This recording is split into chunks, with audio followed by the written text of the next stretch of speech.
Good morning. What is up, Dan and Amy? Closing arguments for both candidates, as well as all the down ballot races that we've discussed in detail over the last year and a half, all coming to tomorrow's moment starting at 6 a.m. Not to use the sports metaphor, but Don't use doesn't no, this feels like Game 7 of the World Series. We just had this last week.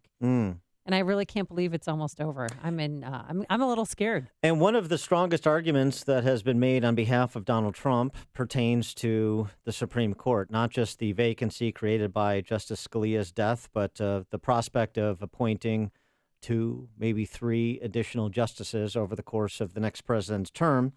And so this is perfect that we have Shannon Bream, who, of course, is Fox News Channel anchor, but also the Supreme Court correspondent for Fox News. She joins us now. Shannon, thanks so much for joining us. Appreciate it. Good morning. Listen, I love your analogy about the World Series, but let's hope this doesn't go into extra innings. Oh, because that is always a That's possibility. my only worry. My dream scenario, Shannon, and see if you like this, is Trump wins with exactly 270 electoral votes, but loses the popular vote. Wouldn't that be fun? Boy.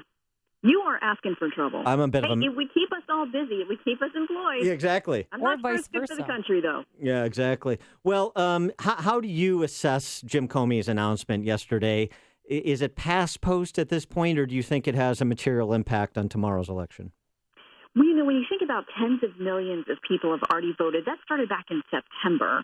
There are some states, though, that people will go to the ballot box for the first time tomorrow, voting on Election Day. So it's hard to know how much it factors in. We've talked about over the last year and a half the fact that Hillary Clinton, when you get to polling on honesty and trustworthiness, she's never done well. Those have always been her worst numbers. But you know that people have already known that about her or felt that way. That's been their impression of her for the past year, and still those who support her have baked that into their decision-making process and have still decided they're going to go with her. So I don't know if all of the last-minute back and forth with the FBI, with the Clinton Foundation, with the emails, I don't know that it's going to sway a huge number of people enough that it would make a difference in the election. It's not showing in our polling, and we have some new polls coming out today, that it has been an enormous boon for the Trump campaign. And also you have to take into account that almost 40 million people have voted early in this presidential race, which is unprecedented. Yeah, I mean, we're probably going to have the highest number of early voting that we've ever had. I mean, last time around, I think it was close to 40% of all votes were cast before Election Day. And that raises all kinds of other questions because, I mean, I'm tracking several different legal showdowns over various, ballot access and registration rules and things. We had a rare ruling from the Supreme Court on Saturday regarding some things going on in Arizona. We've got another case now pending with them right now from the Ohio Democratic Party filed over the weekend. So, I mean, there are all kinds of last-minute twists and turns and legal fights. Every single vote is going to count, and yet, as you said, 40 million people have already voted. Well, in Arizona, since that's perceived to be in play, unusually so, the Supreme Court decision against ballot stacking with respect to absentee ballots, explain that.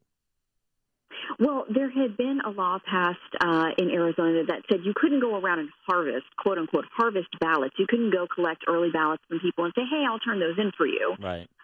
There had been some concerns about people possibly going around and working, nursing homes or apartment complexes and giving people early ballots and saying, you fill this out and I'll come back and get it from you with specific intent in mind.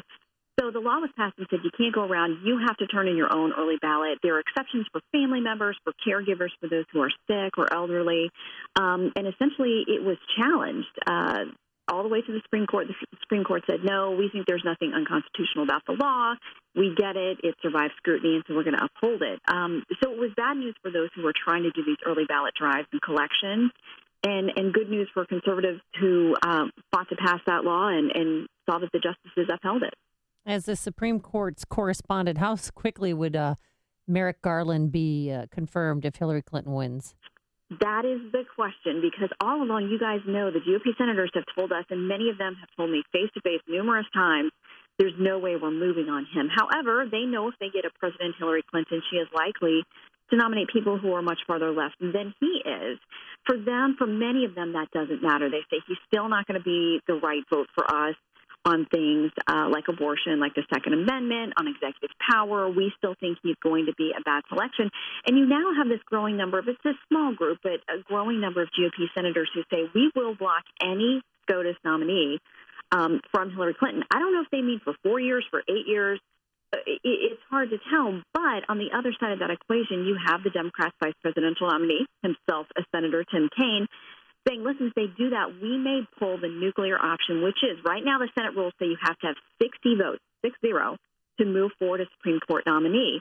If they pull the nuclear option, that number would drop to 51, and that would change everything. It would be a very ugly fight in the Senate. But Democrats have to remember, while the map is good for them this time around in 2018, it's much better for the GOP. And if they have that 51 vote rule, Democrats have to think about the fact that in 2 years it could now belong to the other party.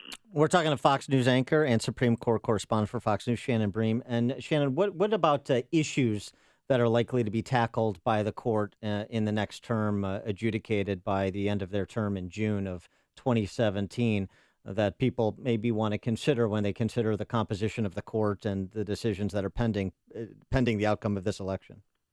Well, what we're seeing so far is they're staying away from really highly controversial cases because they know right now, as of today, they only have 8 votes.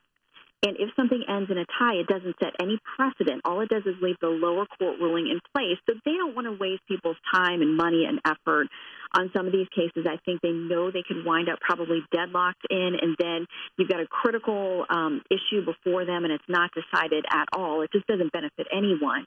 You know, they've taken up one very interesting case on transgender school policy. You'll remember the administration earlier this year sent out this directive that schools have to comply with their ideas on transgender policy, meaning that students can use locker rooms, go on school trips, and travel together, all based on the gender identity they associate with, regardless of their biological gender. Well, there are lawsuits all over the place from school districts, from families of students, but there's a very prominent case out of Virginia that involves a transgender student. And I was a little bit surprised that the Supreme Court voted to take it up because it's something that they'll have to decide this term, and that could very well be decided with just 8 justices. And it's it's a highly controversial case, and it's very current and relevant to a lot of cultural discussions right now, and that's something that they will be deciding this term. But and looking down the road, when there is a full court, then you could see issues like President Obama's executive amnesty, matters surrounding Obamacare be taken up by the court yet again.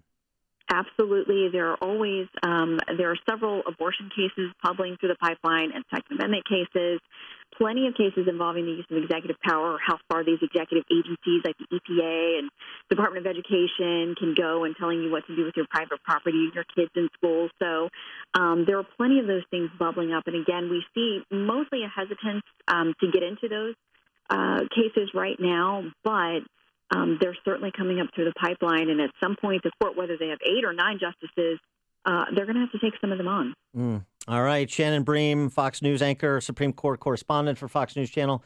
Shannon, thanks so much for joining us. I appreciate the preview. Have a great day. Thank you. And she joined us on our turnkey.pro answer line. You've made